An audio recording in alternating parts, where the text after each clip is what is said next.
মহিলা, তুমি জাতিকে পাপী করে, তোমার অঙ্গ প্রত্যঙ্গ জাতিকে দেখিয়ে জাতিকে জাহান্নামের দিকে ঠেলে দিয়ে তুমি নিজেকে শিক্ষিত মনে করো না। ভুল হিসাব তোমার বিদ্যাকে কবর দিতে এসেছি, তুমি মনে রেখো। তোমার মুখ দেখলে পাপ হয়, তোমার হাত দেখলে পাপ হয়, তোমার পা দেখলে পাপ হয়, তোমার শরীর দেখলে পাপ হয়, তোমার চুল দেখলে পাপ হয়, তোমার গোটা দেহটাই হচ্ছে অন্যের জন্য পাপের বস্তু। এই ছেলে, তোমার বাপ তোমার বোনকে দিয়ে জাতিকে পাপী করে তোমার বাপ যেন তাহাজ্জুদ পড়ে জান্নাত কিনতে না চাই, বলে গেলাম তোমাকে। আর তোমার বোনকে বলে গেলাম, তোমার বোনের সাথে আমার অনেক কথা আছে, তোমার সাথে কথা আছে। তুমি এক পায়ে হলে দাঁড়িয়ে থাকো, এক একটা বাক্যকে তুমি মনে করবে 1 কোটি টাকা মূল্য, তাহলে তুমি আজকে কথা মূল্যায়ন করতে পারবে। আবারও বলে যাচ্ছি, তোমার বোন জাতিকে পাপী করে নিজেকে যেন শিক্ষিতা মনে না করে। এই ছেলে, তোমার বোন জাতিকে পাপী করে যেন নিজেকে শিক্ষিতা মনে না করে। ও শিক্ষিতা নয়, ও বন্য, ও বর্বর, ও অসভ্য, ও অশিক্ষিতা। তোমার বোনকে যদি আমি বন্য অশিক্ষিতা প্রমাণ করতে না পারি, আমি জাতির সামনে বক্তব্য দেব না। তোমাকে বক্তব্যের সূচনাতে আর একটা কথা বলে যাচ্ছি, শোনো। আবু হুরায়রা রাদিয়াল্লাহু তাআলা আনহু বলেন, সিনফান মিন উম্মতি ফিন্নার, আমার উম্মতের 2 শ্রেণীর মানুষ জাহান্নামে যাবে, লাম আরাহুমা, আমি তাদের দেখিনি। আবার শোনো সম্মানিত মুরব্বী, একটু দেখুন, আল্লাহ নবী বলছেন আমার 2 শ্রেণীর মানুষ জাহান্নামে যাবে, আমি তাদের দেখিনি। আমার উম্মতের 2 শ্রেণীর মানুষ জাহান্নামে যাবে, আমি তাদের দেখিনি। আমার উম্মতের 2 শ্রেণীর মানুষ জাহান্নামে যাবে, আমি তাদের দেখিনি। তার 1 শ্রেণীর মানুষ তুমি, আর 1 শ্রেণীর মানুষ তোমার বোন। তোমার বাপকে প্রথমে নাকচ করেছি, প্রথমে বলেছি 3 শ্রেণীর মানুষ জান্নাতে যাবে না, মনে আছে কি? 3 শ্রেণীর মানুষ জান্নাতে যাবে না, তার মধ্যে তোমার বাপ আছে। এবার তোমাকে নাকচ করছি, তারপর তোমার বোনকে নাকচ করার পরে আলোচনা করব। শুনুন, রাসূল সাল্লাল্লাহু আলাইহি ওয়াসাল্লাম বলেন, আমার উম্মতের 1 শ্রেণীর মানুষ হবে মাহুম সিয়াতুন, তাদের হাতে থাকবে লাঠি, কাজনাবিল বাকারে, গাভীর লেজের মতো। আমার উম্মতের 1 শ্রেণীর মানুষ হবে, তাদের হাতে থাকবে লাঠি গাভীর লেজের মতো। গাভীর লেজের মতো মানে একদিক মোটা একদিক চিকন। গাভীর লেজের মতো মানে একদিক মোটা একদিক চিকন।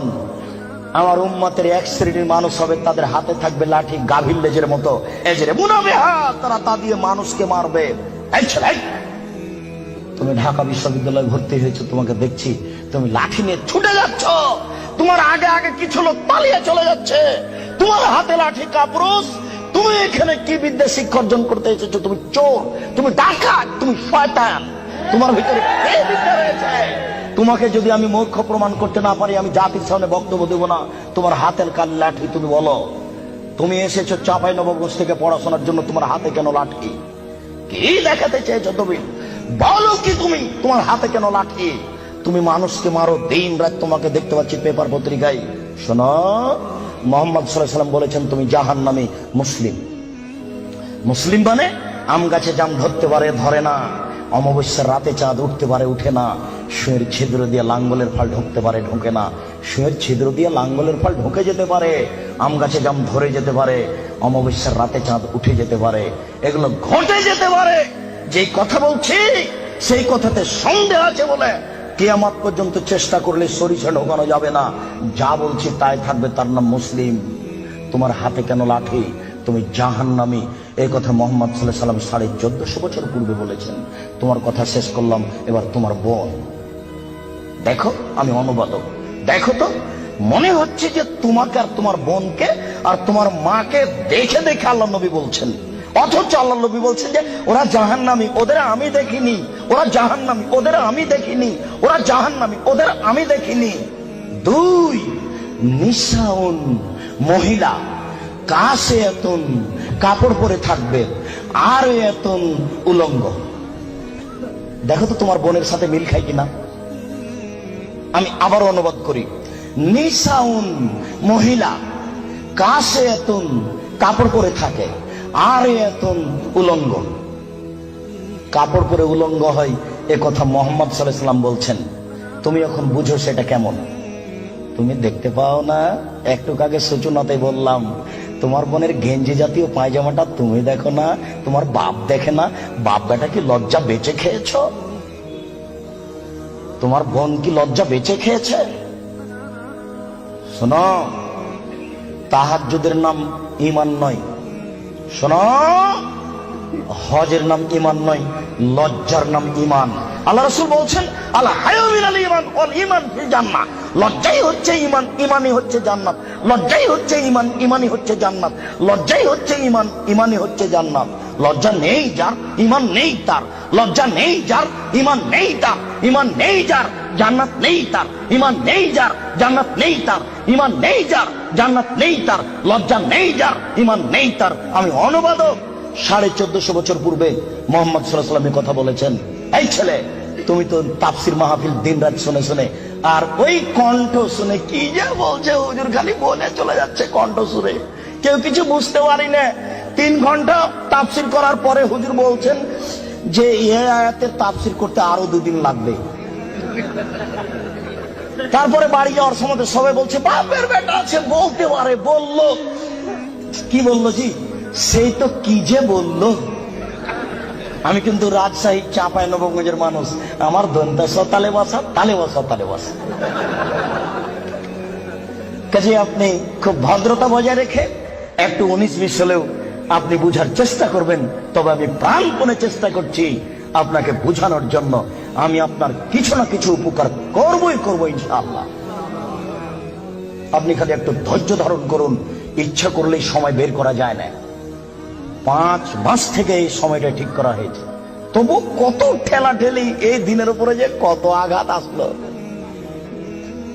তারপরও চলে এসেছিল। তার মানে এটা তাকদীর। একটু মূল্যায়ন করেন, কাজ তো আপনার অনেক আছে। এই ছেলে, ওই যে 5 তলা বাড়িতে, ওই যে ওরা স্বামী স্ত্রী এখন পতিতালয়ের মেয়েকে নিয়ে বসে আছে টিভিতে, তো তুমি আর আমি ঠেকাতে পারছি? কি ঠেকানোর আছে? তুমিও যাও, যা বসে থাকো, কিছু করার নেই। এসেছো, একটু ধৈর্য ধারণ করো। গল্প করবো না, নড়াচড়া করবো না, দোকান বন্ধ করো।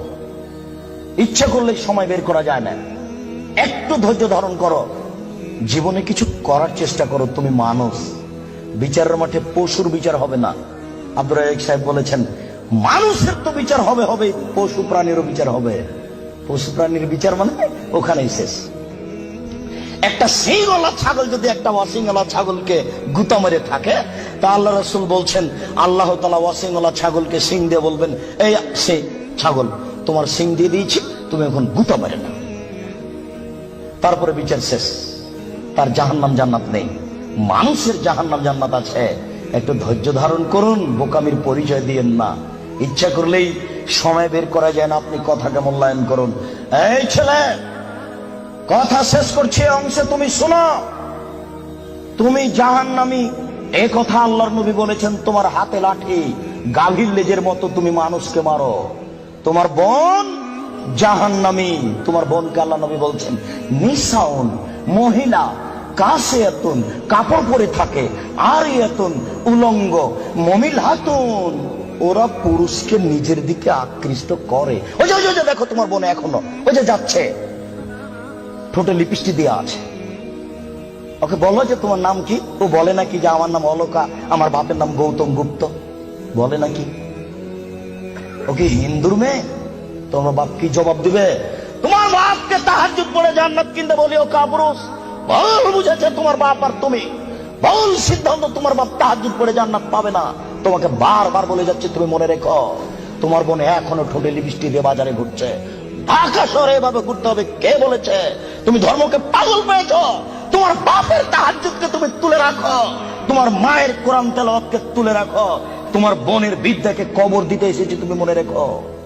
শোনো, তোমার বোন মানুষকে নিজের দিকে আকৃষ্ট করে। মাইলাতুন, সে নিজেও পুরুষের দিকে আকৃষ্ট হয়। বাড়িতে ছিল ভালোই ছিল, বাজারে বের হয়েছে বিকাল 3টেই, রাত 9টায় যাবে। হাঁটার সময় কেন জানি কেমন কেমন করে, কেন জানি আনছান আনছান করে।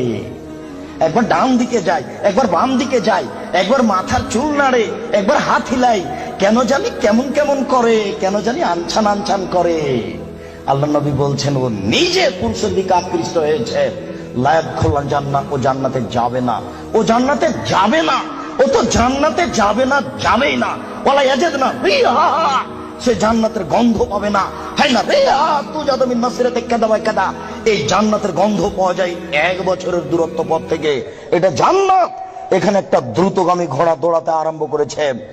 1 বছর দৌড়িয়ে যত পথ যাবে, ওই পথের মাথাতে যদি কেউ দাঁড়াই, তাহলে ও জান্নাতের গন্ধ পাবে। তোমার বোন জান্নাতে তো যাবে না, যাবে না, জান্নাতের গন্ধ পাবে না। বলে রাখলাম। هل لك سر عند الله بينك أنت وبين الله